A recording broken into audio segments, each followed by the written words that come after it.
Hello बच्चों, स्वागत आप सभी का आपके अपने YouTube channel Shri Ram classes में। और हाफ ईयरली एग्जाम 2024-25 कक्षा 8 की इंग्लिश का पेपर आपके सामने है। अगर आपके इंग्लिश का पेपर होना बाकी है तो ये वीडियो आप शुरू से अंत तक देख लेना। और भी मैंने इंग्लिश के पेपर अपलोड कर रखे हैं आपके मॉडल पेपर के रूप में, तो उनको ज़रूर अच्छे से तैयार करना।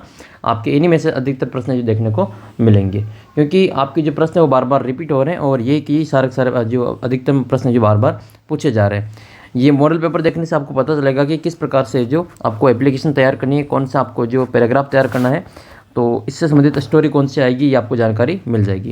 ये पेपर भेजा है हमें अल्पेश गार्डरी ने उदयपुर से, तो सबसे पहले अल्पेश को थैंक्स। और आप भी हमें अपना पेपर सॉल्व करवाने के लिए भेज सकते हैं 75 68 35 00 69। ये अपने व्हाट्सअप नंबर है और अपने व्हाट्सअप ग्रुप को भी ज्वाइन कर लेना। तो आइए क्लास 8 का अपन जो इंग्लिश का पेपर इस वीडियो में अपन सॉल्व कर लेते हैं। पहला प्रश्न आपके सामने है, which of the underlined letter has a different sound. इनमें से कौन सा एक डिफरेंट साउंड वाला है, अलग साउंड कौन सा दे रहा है वो आपको बताना है। तो देखो SOME इसको बोलते हैं अपन हिंदी में सम, इसका उच्चारण क्या करते हैं, सम करते हैं। COME इसको अपन बोलते हैं कम। और NONE इसको बोलते हैं अपन नन। ठीक है, लेकिन यहाँ पर जो ओ का साउंड है इसमें का ही उच्चारण आ रहा है, लेकिन NOSE इसको अपन नज नहीं कहते हैं। NOSE को अपन क्या बोलते हैं, नोज बोलते हैं। इसको क्या बोलते हैं, नोज बोलते हैं। तो देखो अलग साउंड हुआ नोज वाला, तो इसका करेक्ट आंसर हो जाएगा अपने ऑप्शन नंबर सी। ठीक है, नोज इसका सही आंसर हो जाएगा। नोज इसमें सबसे अलग डिफरेंट साउंड इसमें दे रहा है। फिर आपके अगला प्रश्न है दूसरा, last meal taken at night. जो रात का सबसे लास्ट अंतिम भोजन होता है उसको अपन क्या कहते हैं, तो रात का जो भोजन होता है उसको अपन सपर कहते हैं। जो लास्ट मील होता है उसको अपन सपर कहते हैं। तो इसका सही आंसर हो जाएगा अपने सपर। ठीक है, सपर जो होता है वो भोजन, रात का जो लास्ट भोजन होता है उसको अपन सपर कहते हैं। सपर से पहले होता है डिनर। नेक्स्ट आपके, what is the opposite of lost. Lost का मतलब होता है खोना। ठीक है, तो लॉस्ट का मतलब क्या हो जाएगा, खोना। तो इसका विपरीत बताना है, अपोजिट। तो हाइड मतलब छुपाना होता है, ब्लंट, सेल और फाउंड। तो अपने को इसका जो लॉस्ट का अपोजिट है वो क्या मिलेगा, फाउंड मिलेगा। ठीक है, लॉस्ट का मतलब खोना और फाउंड का मतलब पाना। तो आपको सेल का अपोजिट बताना है। सेल का मतलब होता है बेचना। ठीक है, तो इसका ऑपोजिट आपको कमेंट करके बताना है। इसके अलावा आपको गो का ऑपोजिट बताना है। GO, गो मीन्स जाना। तो इसका ऑपोजिट कमेंट करके बताना है। नेक्स्ट क्वेश्चन है question number 4, filling the blanks with correct preposition. इसमें आपको करेक्ट प्रीपोजिशन चूज करनी है। The lion is running the zebra. The lion is running the zebra. तो इसका उत्तर हो जाएगा अपने आफ्टर। तो the lion is running after the zebra. तो बी वाला उत्तर इसका करेक्ट आंसर रहेगा। अगला प्रश्न है, it is raining I want umbrella. इसमें आपको AN द का प्रयोग करना है। तो ए का प्रयोग जो किया जाता है वो कॉन्सोनेंट के आगे किया जाता है। एन का प्रयोग आपके वोवेल्स के आगे किया जाता है। तो ये अम्ब्रेला, तो का उच्चारण आ रहा है इसमें, तो ये एन अम्ब्रेला हो जाएगा। तो एन अम्ब्रेला कर देंगे। अगर यहाँ पे ये HOUR आता, ठीक है, आवर हो, मान लो ऑनेस्ट हो, HONEST ऑनेस्ट हो, HONOUR ऑनर हो, तो इन ये एच में साइलेंट रहता है और उसके आगे भी AN का प्रयोग किया जाता है। नेक्स्ट क्वेश्चन है question number 6, he respect his parent use correct model. ठीक है, इसमें आपको करेक्ट मॉडल का चूज कर, तो इसका आंसर हो जाएगा अपने शुड। ठीक है, तो करेक्ट आंसर करेंगे इसमें शुड। अगला प्रश्न है, आई गोइंग टू मार्केट। तो इसमें आपके इज MR का प्रयोग करना है। तो देखो आई के साथ में हमेशा M का प्रयोग होता है। ठीक है, और V के साथ में R का प्रयोग होता है। तो I am going to market, तो इसमें आपकी क्या आ जाएगा, I am going to market होगा। अगला प्रश्न है, which is not related to bus stand. इनमें से कौन सा बस स्टैंड से रिलेटेड नहीं है। तो बस स्टैंड से रिलेटेड ड्राइवर, बस, पैसेंजर, पायलट। तो आप सभी को पता है एयरपोर्ट पर होता है पायलट। ठीक है, एरोप्लेन चलाने वाले को अपन क्या कहते हैं, पायलट कहते हैं। ये बाकी सभी जो बस स्टैंड पे होते हैं, ये पायलट बस स्टैंड पे नहीं होता है। अगला प्रश्न आपका है, वापस आपको रीअरेंज करना है। Rearrange the letter to make a meaningful word. तो इसमें आपको क्या करना है, जैसे ये लिखा हुआ है TERSIS, तो ये किसकी मीनिंग है। देखो इसमें आपके SIS आ रहा है, TER आ रहा है, तो सिस्टर की मीनिंग है ये। तो SISTER ये सिस्टर की मीनिंग हो जाएगी। ठीक है, ये DOL, तो इसमें क्या बनेगा, ओल्ड बनेगा, OLD बन जाएगा। ठीक है, OLD ओल्ड। इस प्रकार से आपको मीनिंगफुल ये आपको बतानी है। फिर आपके ये ONDT, तो ये हो जाएगा आपके POND। POND पॉन्ड मीन्स तालाब होता है। फिर नेक्स्ट है आपके STOL, तो इसका बनेगा आपके लॉस्ट, LOST, लॉस्ट मीन्स खोना।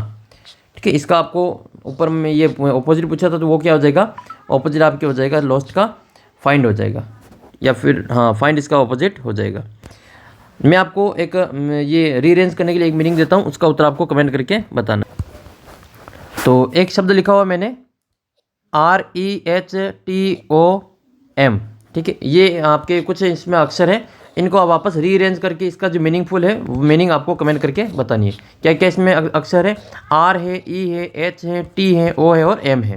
इसका जो मीनिंगफुल मीनिंग बना के आपको कमेंट करके बताना है ये किसका होगा। जैसे मैंने बताया ये सिस्टर का है, ये ओल्ड का है, ये आपके पॉन्ड का है, ये लॉस्ट का है, वैसे आपको इस का जो मीनिंगफुल आपको वर्ड बनाना, इसको रीअरेंज करके।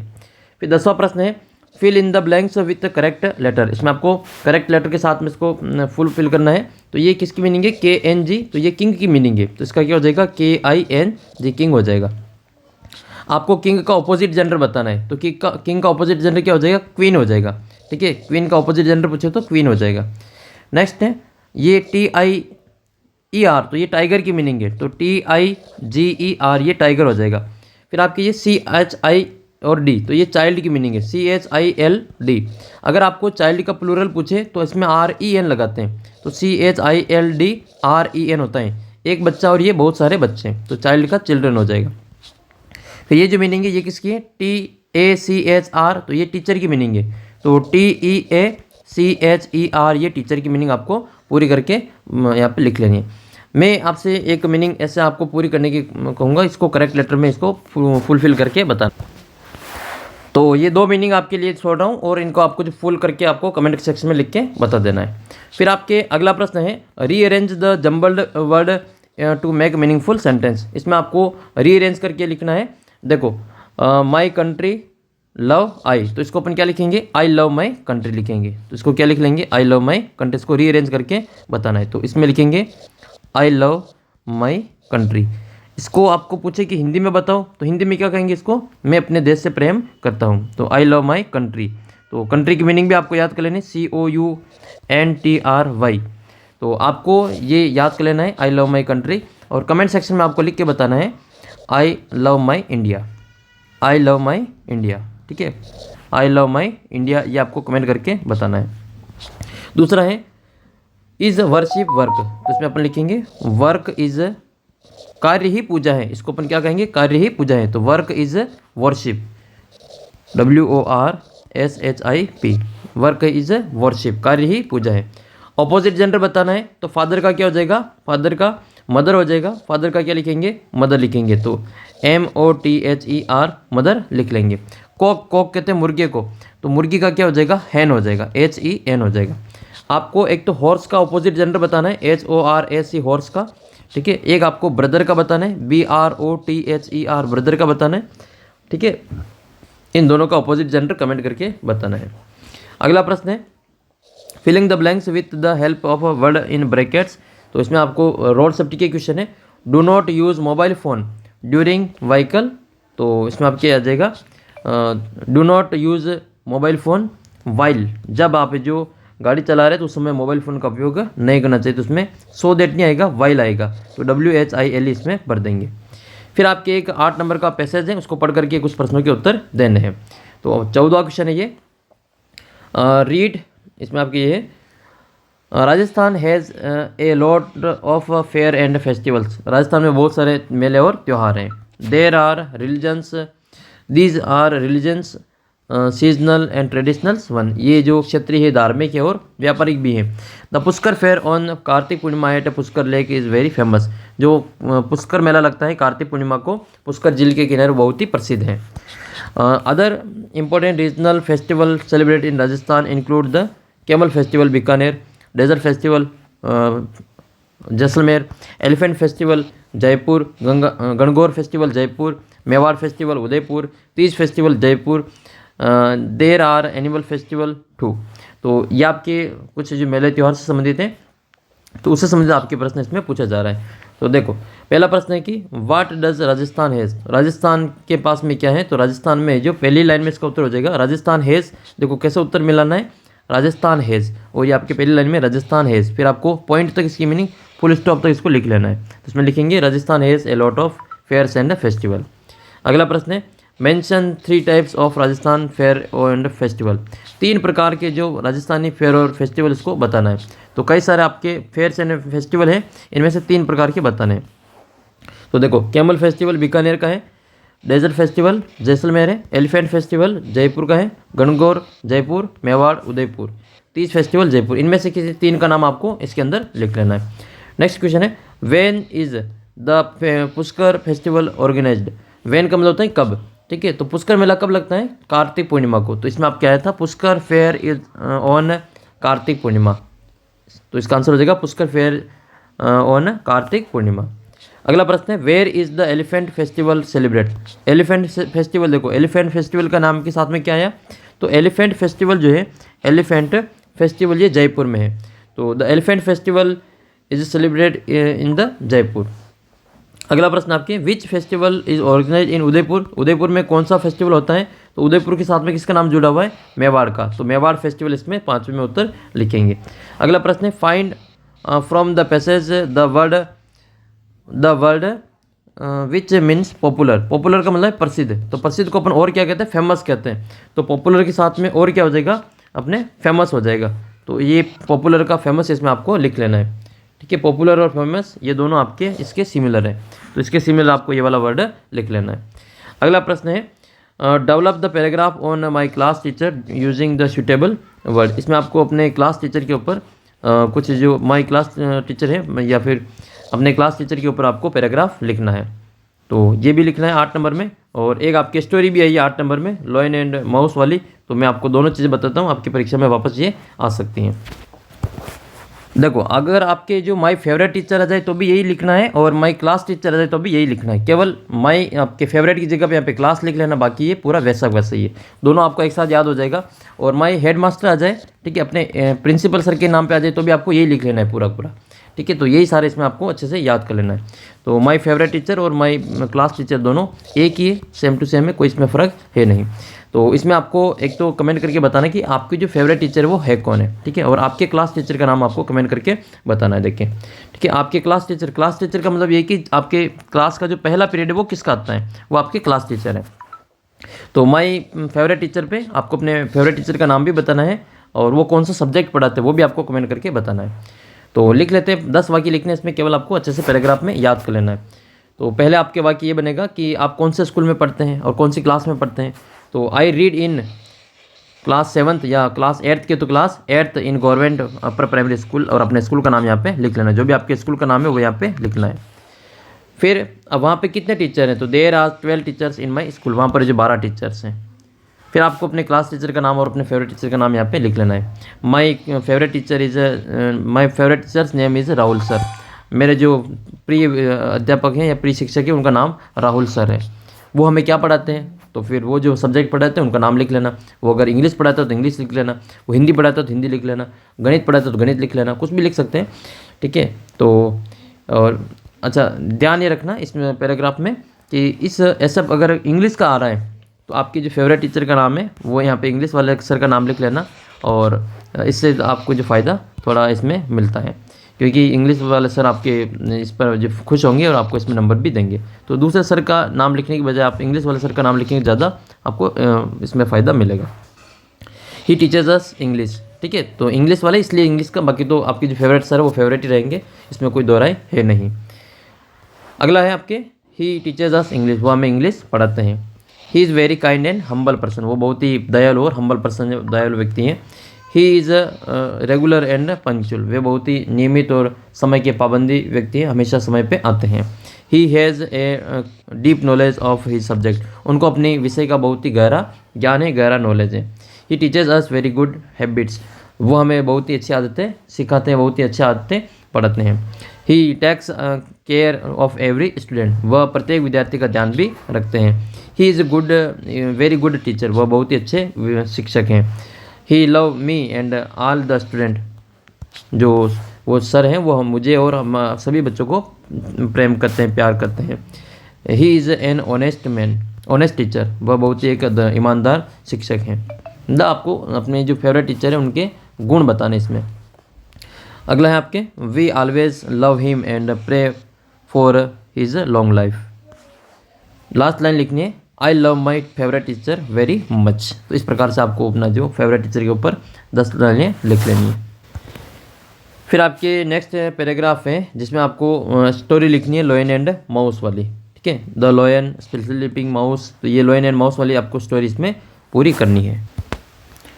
तो ये अपने लॉयन एंड माउस वाली स्टोरी मैं आपको पूरी पढ़ के सुनाता हूँ और हिंदी में भी आपको बताता हूँ। पहले आपको स्टोरी हिंदी में याद कर लेनी, फिर इसको अंग्रेजी में ट्रांसलेट करके लिख लेनी है। तो जैसे एक बार की बात है, एक बार एक शेर था, ठीक है। एक बार एक जंगल में एक शेर था। वंस अपॉन ए टाइम, इसको अपन लिखेंगे once upon a time there was a lion in the forest. ये लाइन आपको अपने यहाँ पे लिख लेनी है। तो once there was a lion live in the forest. एक बार एक जंगल में शेर रहता था। वन डे, एक दिन वह पेड़ के नीचे सो रहा था। तो one day he was sleeping under a tree. वह एक दिन पेड़ के नीचे सो रहा था। एक छोटा चूहा वहाँ पे आया। A small mouse came there and jumped on the lion's body. जो छोटा चूहा था वो वहाँ पे आया और चूहे जो था वो उस शेर के शरीर पे कूदने लगा। द लॉयन वॉक अप, जो शेर था वो जग गया। He was very angry and caught the mouse. वह बहुत गुस्सा हुआ और उसने जो वो चूहे को पकड़ लिया।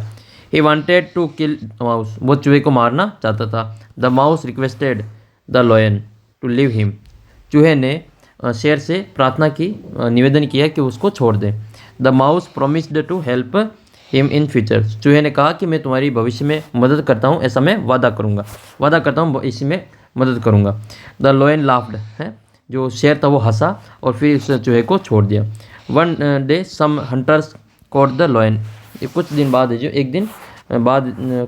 जो एक शेर को जो कुछ शिकारियों ने उस शेर को जो अपनी जाल में पकड़ लिया था, ठीक है, वो उसमें पकड़ में आ गया था। द लॉयन रोड लाउडली, जो शेर था वो ज़ोर ज़ोर से चिल्लाया। The mouse come here and the mouse come there and cut the net with its sharp teeth. वो चूहा जो था वो वहाँ पे आया और उसने जो अपने तीखे दांतों से उस नेट को काट दिया। The lion came out of the net, जो शेर था वो नेट से बाहर आ गया। The lion and the mouse was very happy. तो जो शेर और चूहा था बहुत ही खुश थे। इससे हमें क्या शिक्षा मिलती है? Do good and get good. कर भला तो हो भला, अच्छा करेंगे तो अच्छा मिलेगा, बुरा करेंगे तो बुरा मिलेगा। फिर आपको 16वां प्रश्न करना है। 16वें प्रश्न में आप नेहा या नितिन है और आपको अपने ट्रांसफ़र सर्टिफिकेट की ज़रूरत है अगले स्कूल में एडमिशन के लिए। तो write an application to your headmaster to issue transfer certificate, ठीक है। तो ये आपको वहाँ पे अपनी ट्रांसफ़र टीसी का जो एप्लीकेशन है वहाँ पे लिखना है। इसके अलावा यू आर मोना या Mukesh living Vallabh Nagar Udaipur. Write and letter to your friends Saroj visiting inviting him her to attend your sister's marriage. आपके दोस्त को अपने बहन या भाई की शादी में बुलाने के लिए आपको उसमें लेटर लिखना है। तो आपको टीसी का जो ट्रांसफ़र सर्टिफिकेट, टीसी का जो सर्टिफिकेट है वो उसके लिए एप्लीकेशन लिखना है, या फिर आपको मैरिज के लिए आपको एप्लीकेशन में पत्र लिखना है। तो टीसी का ये एप्लीकेशन आपके सामने है। To the headmaster government upper primary school, आपको स्कूल का नाम लिखना है, to issue the TC. Most respectfully I beg to say that I am a student of class 8th of your school. फिर देखो, अगर यहाँ पे दो तरह की टीसी आ सकती हैं। यहाँ पे अगर आपके अपने पिताजी का ट्रांसफ़र किया जाए तो आपको ये लिख लेनी है, और अगर आप जो 8वीं क्लास पास हो गए अगले, तो दोनों तरह की टीसी आपको यहाँ पे लिख लेनी है। फिर आप यहाँ लिखेंगे कि पास हो गए तो आप 9th क्लास में एडमिशन लेना चाहते हैं, तो ये दोनों बातें आप इसमें लिखेंगे।